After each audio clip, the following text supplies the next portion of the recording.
Moving on, the current emissions pledges of nations to limit climate change would still put the world on track to warm by nearly 3 degrees Celsius this century. And this is according to a United Nations report released ahead of the COP28 climate talks. Now, the UN Environment Programme has released its annual emissions gap report just ahead of the crucial climate talks in Dubai.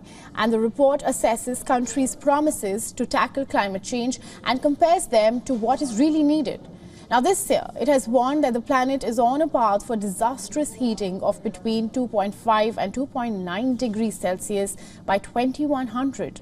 And based just on existing policies and international efforts, global warming is set to reach 3 degrees Celsius mark, which is way beyond the benchmark set by the Paris Agreement. What we really show every year is where are we headed in terms of global greenhouse gas emissions if countries do what they promise, and where should we be headed if we want to have a likely chance of limiting global warming to the goal of the Paris Agreement, which is to limit temperature increase to well below 2 degrees Celsius throughout the century and preferably to 1.5 degrees.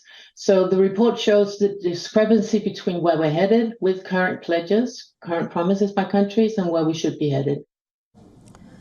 The report assessed that global emissions should be 28% lower than what current policies set in order to stay below the 2 degrees Celsius mark. Now, in fact, emissions will have to be 42% lower to meet the more ambitious limit of 1.5 degrees for the way forward, and the UNEP urged ambitious and urgent efforts from all nations to reduce fossil fuel use and deforestation.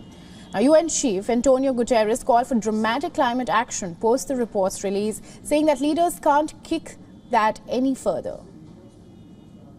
We are in the fight of our lives and we are losing. Greenhouse gas emissions keep growing. Global temperatures keep rising. And our planet is fast approaching tipping points that will make climate chaos irreversible. We are on a highway to climate hell, with our foot still on the accelerator.